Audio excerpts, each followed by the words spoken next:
or potentially a brand new Biden administration, will decide on Georgia's plan by February of 2021. Time for trouble!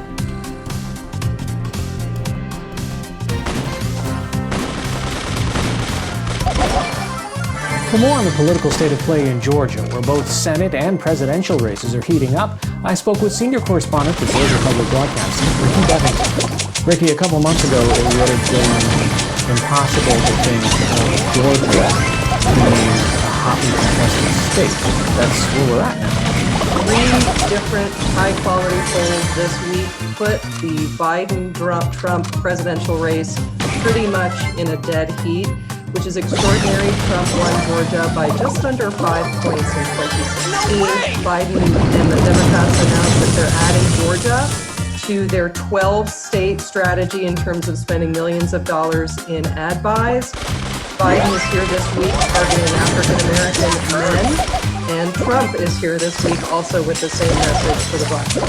What about when it comes to getting people to trust the process, especially in light of the fact that the president for the last several months has made unsubstantiated claims of massive mail-in fraud?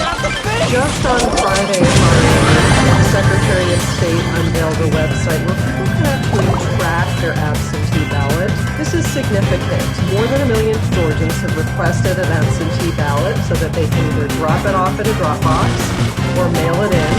And now we're seeing that this, of course, trust issue is important for people, and so the Secretary of State, among many efforts to secure people's vote and provide confidence that it will be counted, has now published this website. Considering the long lines that we saw in Georgia at the time, what have Georgia election officials learned, and what can people expect in November? Selfie time!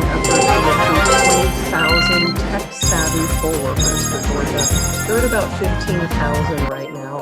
Georgia rolled out a $100 million new voting machine system. So the machines are new to voters and to poll workers. Besides the presidential election, I mean, we have a tendency to put focus on that, but you've got an important Senate race as well. We sure do, and the same polls that I mentioned also put the races very, very close. We have 2 Republican senators running. Kelly Loeffler was an appointed senator, and David Perdue is running for this re-election standard. It's essentially a 3-way race for the Kelly Loeffler seat. There are 20 candidates, which is extraordinary. There's no primary. It's called a jungle primary. The top 2 vote getters, if nobody gets 50%, will go to a runoff, regardless of party. Congressman Doug Collins is her Republican challenger, and newcomer Democrat Reverend Raphael Warnock.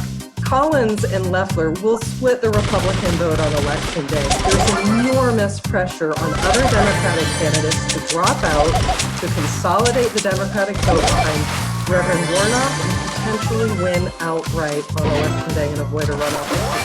Now, David Perdue faces Democratic also challenger John Ossoff, President Barack Obama, and Boris Ossoff, and that is promising to be a potential fight as well. A lot to look forward to on election. Ricky Bevington from Georgia Public Broadcasting. Thanks so much. Thank you, Larry. This is too easy!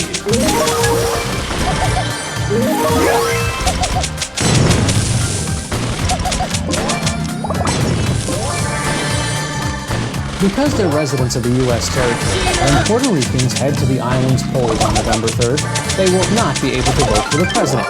What they will be voting on is a referendum for Puerto Rican statehood and whether they should be admitted to the Union. In the last 4 years, Puerto Rico has had a $72 billion debt crisis, devastating hurricanes and earthquakes, and 500,000 Puerto Ricans have left for the U.S. mainland. All these factors are forcing a closer look at the relationship. News Island Andrea Feliciano has more. Resident Commissioner Jennifer Gonzalez represents Puerto Rico in Congress and is the first woman in history to hold the position. Why are we fighting?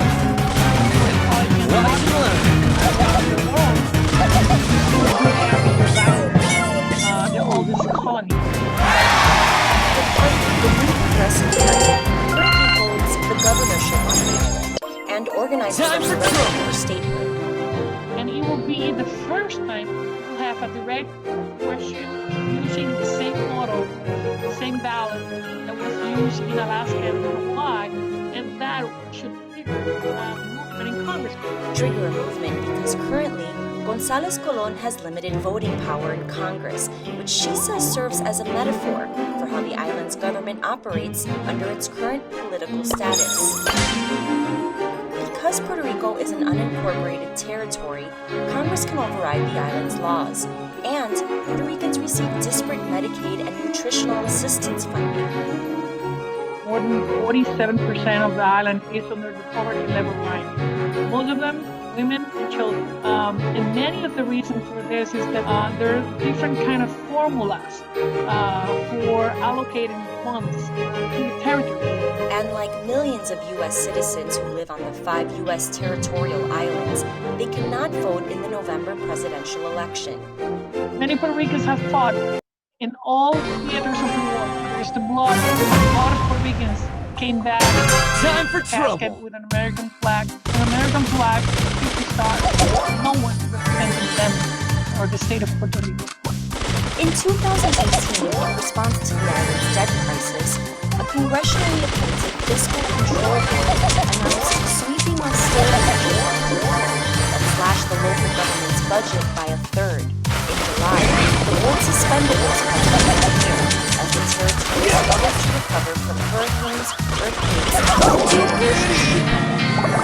Veronica Noriega Rodriguez and Amira Ortega are two climate activists in Mexico. Watch out, here I come. This relationship stops us from making our own decisions about what affects us as Puerto Ricans. We feel powerless, and I'm speaking from my perspective as a youth. O'Day believes most mainland Americans don't understand the nuances of Puerto Rico's relationship to the U.S. Like they always talk about poverty or corruption or in general just how bad things are here, but they never explain the historical causes of why that is.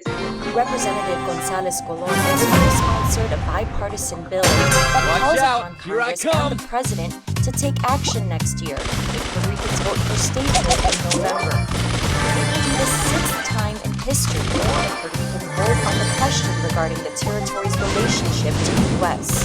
Pedro Caban is a professor of Latin American, Caribbean, and U.S. Latino Studies at the University of Albany. He researches what he calls Puerto Rico's status as a colonial state.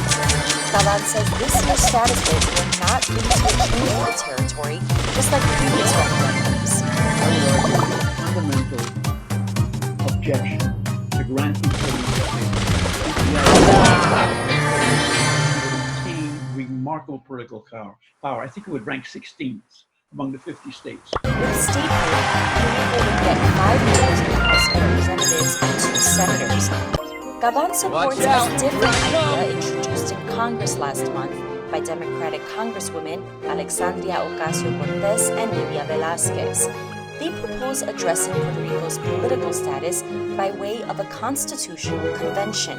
There's nothing sacred that says that Puerto Rico has to be within the territorial clause of the Constitution. In June, the Department of Justice declined to provide funding it had set aside for a Puerto Rican status referendum back in 2014, arguing the results of this year's referendum would favor statehood, since no other status options, such as independence, will be on the ballot. Although they're both critical of what they see as the island's colonial status, youth climate activists O'Day and Noriega Rodriguez say the referendum is money Brawn wasted and beauty. and a distraction from much more urgent matters in need of attention. We're in the middle of a pandemic with hundreds of people dying, thousands sick, and they're wasting millions in asking this question over and over again. Right now, we need to pay attention to the fact that and by 2022, we'll have no place to stand. No way! People with blue arms and arms. This is not the first time we've had a referendum on status, and it has to make a difference. We should be spending this money on necessary things, like fortifying our election system, which we need so desperately. Spending the money on this referendum vote right now. Because actually, that money is going to be an investment. This is like a gatekeeper for many of the federal funds that we are not accessing now that can help not just the environment, but many other things. Dealing with civil rights, not money amount, it's not a dollar amount. You cannot measure that. Brawn and beauty.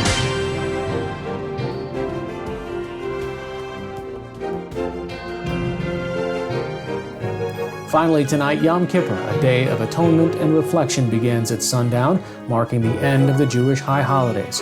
For those observing, may you have an easy fast. That's all for this edition of PBS NewsHour Weekend. For the latest news updates, visit pbs.org/newshour. I'm Hari Srinivasan. Thanks for watching. Stay healthy and have a good night. Watch out, here I come.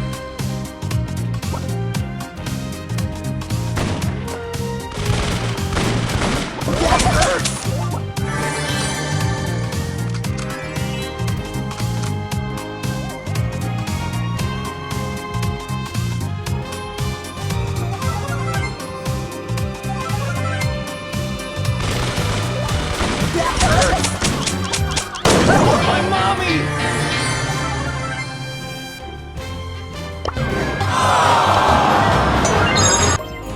Too pretty for pain.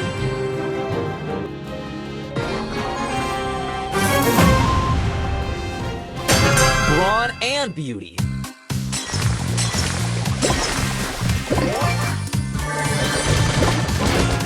Chuck, I got something to tell you about Colt. Oh, you know what, Neil? I'm sorry, but this conversation is... No way! See Colt? So that's who I am. I'm sorry. You know, you might want to go find some other person to tell your racist tale to. So, color is a huge subject. Way more than I can cover in this. But a couple things. I just want you to know that we, in my think about color all the time. The bits of no, we can. It's one of the bits of information you get from an object at a distance because you can't go. Brawn So I thought you were talking about every time we go somewhere, you're the only black astrophysicist I see. We got a few more. There's a few more in there now. Yeah. Okay, go ahead. So you can. So bits of information that you're getting from an object. Yeah, exactly. So we can know how bright it is. You can know where it is on the sky. You can detect if it's moving, and you can take its light and break it up into its spectrum, into its rainbow, and you can see how many different colors compose the light that you see. Because your eye doesn't break it up into the spectrum the way that the visor does. Geordi's visor in Star Trek Next Generation. Yes. Geordi sees all bands of light and the entire spectrum, which is a far more superior sight than what we have. What we have, we take light, it blends all into one sort of quote color image. But there are ways to split it all apart. In case something is revealing itself in one place, you can identify certain chemical features in an object. All right, that's not even why I'm bringing this up. I'm saying we care and think a lot about the color. Do you remember, was it? Yes. It was a internet social media. sensation. Yeah. Okay. So if you would either see a blue dress or a gold dress, but it was basically white. Yeah. So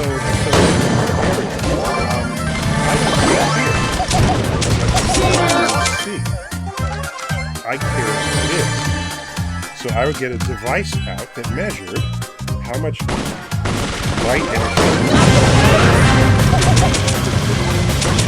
Check out And then I can give a quantified exact measure of what the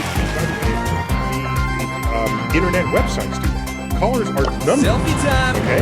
Yes. Right? It's a combination of numbers. That's the color.